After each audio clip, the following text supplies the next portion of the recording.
جناب ابو ہریرہ رضی اللہ تعالی عنہ سے روایت ہے، بیان کرتے ہیں کہ رسول اللہ صلی اللہ علیہ وسلم نے فرمایا آیت المنافق ثلاث، منافق کی 3 نشانیاں ہیں۔ اذا حدث کذب، جب بات کرتا ہے تو جھوٹ بولتا ہے، واذا وعد اخلف، جب کوئی وعدہ کرتا ہے تو اس کو توڑ دیتا ہے، واذا اؤتمن خان، اور جب اس کو امین بنایا جائے، کسی چیز پر امانت سونپی جائے، وہ کسی بات کی صورت میں ہو، مال کی صورت میں ہو، یا کسی چیز کی صورت میں ہو، کسی بھی اعتبار سے اس کو امین بنایا جائے کسی چیز پر، خانہ، خیانت کرتا ہے۔ متفق علیہ، اس حدیث کو امام بخاری اور امام مسلم رحمہ اللہ بیان کرتے ہیں۔ وَلَهُمَا مِنْ حدیث عبداللہ ابن عمرو رضی اللہ تعالی عنہ، اس حدیث کو جو ابھی ہم نے بیان کی، اس کو روایت کرنے والے راوی کون ہیں، صحابی کون ہیں، کون سے صحابی ہیں؟ پہلے شریف صاحب نے یاد کی ہے، جناب ابو ہریرہ رضی اللہ تعالیٰ عنہ، پہلی جو ہم نے حدیث بیان کی، عن ابی ہریرہ رضی اللہ تعالیٰ عنہ، ابو ہریرہ رضی اللہ تعالیٰ عنہ راوی ہیں جو 3 نشانیاں بیان کی ہیں۔ پہلی کیا؟ بات کرے تو جھوٹ بولے، اور جب وعدہ کرے تو وعدہ خلافی کرے، اور جب اس کو امین بنایا جائے تو خیانت کرے۔ یہ روایت کون بیان کر رہے ہیں، کون سے صحابی؟ کون؟ ابو ہریرہ رضی اللہ تعالیٰ عنہ۔ تو امام صاحب فرماتے ہیں، امام ابن حجر العسقلانی رحمہ اللہ، کہ امام بخاری اور امام مسلم رحمہ اللہ دونوں ایک حدیث مزید بیان کرتے ہیں، لیکن اس کے راوی ابو ہریرہ نہیں ہے، اس کے راوی کون ہیں؟ عبداللہ بن عمر بن عاص رضی اللہ تعالی عنہما اس کے راوی ہیں۔ اس میں کیا الفاظ ہیں؟ وَإِذَا خَاصَمَ فَجَرَ، اس حدیث میں یہ الفاظ ہیں کہ جب جھگڑا کرے یا اس کا کوئی جھگڑا ہو تو پھر کیا کرے؟ بد زبانی کرے۔ تو اس طرح ہمارے سامنے جی پھٹ پڑتا ہے، یہ معنی کر سکتے ہیں۔ بنیادی طور پر جب اس کے مزاج کے خلاف کوئی بات جاتی ہے تو بد زبانی کرتا ہے۔ یہ دونوں احادیث ملائیں تو ہمارے سامنے کتنی نشانیاں آ گئیں منافقین کی؟ 4 نشانی۔ پہلی، بات کرے تو، دوسری، وعدہ کرے تو وعدہ خلافی کرے، تیسری، امانت سونپی جائے کسی بھی طرح کی تو کیا کرے؟ خیانت کرے، اور چوتھی، جب کوئی جھگڑا ہو یا خلاف طبع بات ہو تو کیا کرے؟ بد زبانی کرے۔ یہ کیا ہے؟ یہ منافق کی نشانی ہے۔ اور ایک حدیث میں حضور کا یہ فرمان ہے کہ یہ منافقین کی نشانیاں ہیں، اور اگر کسی میں کوئی ایک چیز بھی اس میں پائی جاتی ہے تو اس کے اندر منافقین یا نفاق کی ایک خصلت پائی جاتی ہے۔ یعنی ایک تو خالص منافق ہوتا ہے نا، منافق ہوتا کون ہے؟ پہلے تو یہ سمجھ لیں، منافق کون ہوتا ہے؟ جس کا ظاہر کچھ ہے، باطن کچھ ہے۔ ظاہر اس کا ایمان ہے، وہ یہ ظاہر کرتا ہے میں مسلمان ہوں، بلکہ بعض روایات کے الفاظ ہیں کہ یہ سب کچھ اگر کسی کے اندر موجود ہے یا کوئی ایک چیز موجود ہے، اور وہ اگر وہ انسان اور وہ انصلہ و سامہ، کہ وہ نماز پڑھ رہا ہے، وہ روزے رکھ رہا ہے، اور وہ خود کو وزعم انہ مسلم، وہ خود کو سمجھتا ہے کہ میں مسلمان ہوں، لیکن یہ چیزیں اس کے اندر موجود ہیں، تب بھی وہ کیا ہے؟ منافق ہے، یا نفاق کی اس کے اندر خصلت ہے۔ اور منافق کون ہے؟ جو ظاہر میں ایمان رکھتا ہے اور باطن میں کفر ہے، یہ تو ہوا خالص منافق۔ اب اگر ان نشانیوں میں سے کوئی نشانی بھی پائی جاتی ہے تو ایمان خطرے میں پڑ جاتا ہے۔ اس سے کیا ہوتا ہے؟ ایمان انسان کا نقصان میں چلا جاتا ہے۔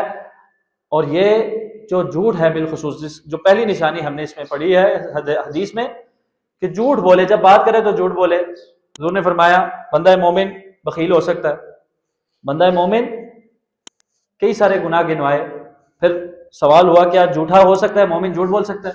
کہا مومن جھوٹ نہیں بول سکتا۔ کیوں؟ کیونکہ جھوٹ بولنے والا دراصل اللہ رب العزت پر ایمان نہ رکھنے والا۔ وہ جھوٹ کیوں بول رہا ہے؟ وہ جھوٹ اس لیے بول رہا ہے کہ وہ ڈر رہا ہے کسی بھی قسم کے نقصان سے، یا اس کو ڈر ہے کہ مجھے کوئی فائدہ حاصل ہونا ہے اور اس سے میں محروم ہو جاؤں گا، یا اس کو ڈر ہے کہ مجھے اگر سچ بتا دوں گا تو میں نے غلط کیا، اس پر مجھے کوئی سرزنش ہوگی۔ اب اس کا اللہ رب العزت سے ایمان کمزور ہوگا کہ میرا خالق اوپر بیٹھا ہے، تدبیریں تو وہ کرنے والا ہے۔ تو جب انسان جھوٹ بولتا ہے تو در حقیقت اللہ رب العزت کے اوپر سے ایمان اس کا کمزور ہو چکا ہوتا ہے۔ تو مومن آدمی جھوٹا نہیں ہو سکتا، جھوٹ مومن بندہ نہیں بول سکتا. جو آدمی جھوٹ بولتا ہے، اور ہمارے معاشرے میں میرا آپ کا کیا حال، اللہ ہی کی پناہ، جھوٹ کے بغیر تو ہماری بات مکمل ہی نہیں ہوتی. جھوٹ کے بغیر ہم سمجھتے ہیں کہ ہمارا سودا بکے گا نہیں. جھوٹ کے بغیر ہم سمجھتے ہیں کہ زندگی کے اندر سروائیول ہی نہیں. اور کہہ دیا جاتا ہے کہ جی پرانے دور تھے، اس دور میں اب یہ ضروریات ہیں، اس کے بغیر گزارا نہیں. یہ سب شیطانی وسوسے. مومن آدمی آج بھی ایسے لوگ ہیں کہ جان جانے کا بھی 100% اندیشہ موجود ہوتا ہے، لیکن وہ سچ بولتے ہیں اور اللہ رب العزت ان کے لیے کیسے رستے کھولتا ہے. تو سچائی کی بڑی طاقت ہے. اور منافق آدمی جھوٹا ہوتا ہے، اور جو آدمی جھوٹا ہے اس کے اندر نفاق کی خصلت موجود ہے. اللہ اپنی پناہ میں رکھے. دوسری چیز، وعدہ کرے تو وعدہ خلافی کرے. جو بندہ مومن ہوتا ہے وہ اپنے وعدے میں پختہ ہوتا ہے. جب اس نے وعدہ کیا پہلے کرتا نہیں، پہلے وعدہ کرتا نہیں، جب کر لے تو اس کو پورا کرتا ہے. یہ بندہ مومن ہوتا ہے. اور جو یہ نہیں کرتا وہ کون ہے؟ وہ کون ہے؟ اس کے اندر نفاق ہے. نفاق کی خصلت موجود ہے. اگر وہ خالص منافق نہیں بھی ہے تو نفاق کی خصلت موجود ہے، اس کو اپنے اندر سے دور کرنی چاہیے. میں نے اپنا جائزہ لینا ہے، آپ نے اپنا جائزہ لینا. تیسری چیز، امانت سونپی جائے تو خیانت کرے. آج ہمارا حال یہ ہے کہ نہیں، کوئی بات ہمیں پتہ چل جائے ہم آگے بیان کر دیتے ہیں. حالانکہ حضور کا فرمان کیا ہے؟ المجالس بالامانہ. یہ باتیں جو آپس میں ڈسکشنز ہوتی ہیں، ایک مجلس میں ہم کوئی ڈسکشن کرتے ہیں، میں آپ کو اپنا راز دیتا ہوں، آپ مجھے اپنا راز دیتے ہیں، یہ امانت ہے. یہ امانت ہے. ان کی حفاظت کرنا یہ ہمارے اوپر لازم اور ضروری ہے. اگرچہ میں آپ کو کہوں اور آپ مجھے کہیں یا نہ کہیں کہ بھائی اس کی حفاظت کرنی ہے، جب ایک بات ہو گئی ہے تو وہیں پر مجلس میں چھوڑ دینا، اور اس چیز کی ہمارے اندر بڑی کمی ہے. میں اپنی بات کروں، بڑی کمی ہے. ہم سب کے اندر اس چیز کی بڑی کمی ہے. تو یہ مجالس بھی امانت ہیں. اور اسی طرح اگر ہمارے پاس کوئی پیسے رکھوائے جائیں یا اگر کوئی چیز رکھوائی جائے، اس کے معاملے میں یہ نہیں کہ بس رکھوا دیے، ہاں اگر تو اجازت ہے استعمال کرنے کی پھر استعمال کریں، اگر نہیں تو بطور امانت آپ کے پاس ہے تو اب آپ کے پاس اختیار نہیں کہ آپ اس کو استعمال کریں.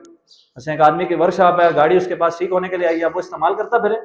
کسی کے موٹر سائیکل کی ورک شاپ ہے، موٹر سائیکل آئی ہے، اللہ حاضر کیا سے کسی بھی.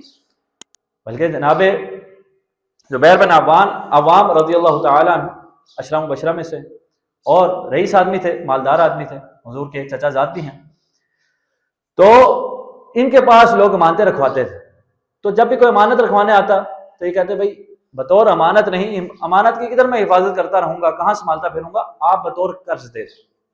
آپ بطور قرض دے دیں کہ میرے پاس یہ آپ کا قرض ہے، جب آپ کو ضرورت ہوگا میں آپ کو لوٹا دوں گا.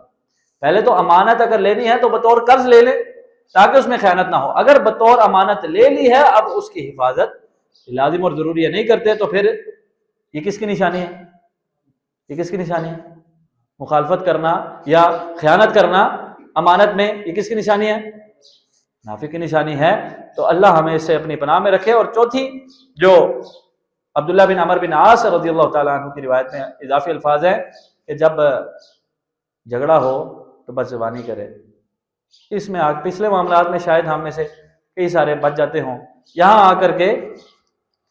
آ کے بریکیں کیوں نہیں عامر صاحب، بریکیں فیل ہو جاتی ہیں نا.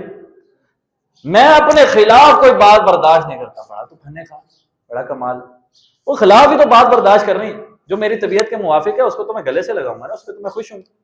بات برداشت ہی تو وہ کرنی ہے جو خلاف طبع ہے، جو اب سمجھ میں آنے والی نہیں ہے. میں غلط بات برداشت نہیں کرتا. بھائی غلط بات ہی کو تو برداشت کرنا، اور احسن طریقے سے، اچھے انداز سے اور اچھے الفاظ سے اس بات کو گزارنا ہے. ہاں اگر آپ کے سامنے کوئی جہالت کر رہا ہے، بد اخلاقی کر رہا ہے، وَإِذَا خَاطَبَهُمُ الْجَاهِلُونَ قَالُوا سَلَامًا، پھر سلام کہیں اور نکل جائیں. خود بد زبانی نہ کریں. یہ ہمیں شریعت نے درس دیا ہے. اگر کوئی بد زبانی کرتا ہے جھگڑے میں تو اس کے اندر کیا ہے؟ کس کی نشانی ہے؟ کس کی نشانی ہے؟ منافق کی. اللہ رب سے دعا ہے اللہ رب العزت ہمیں اہل نفاق کی علامات سے پاک کر دے. اللہ رب العزت ہمارے اندر کسی قسم کا نفاق ہے تو دور کر دے. یہ جو بیماریاں ہیں جو ہم نے آج کی حدیث میں پڑھی ہیں، ان میں سے اگر کوئی بیماری ہمارے اندر موجود ہے اللہ اس کو بھی دور کر دے اور ہماری اصلاح فرما دے.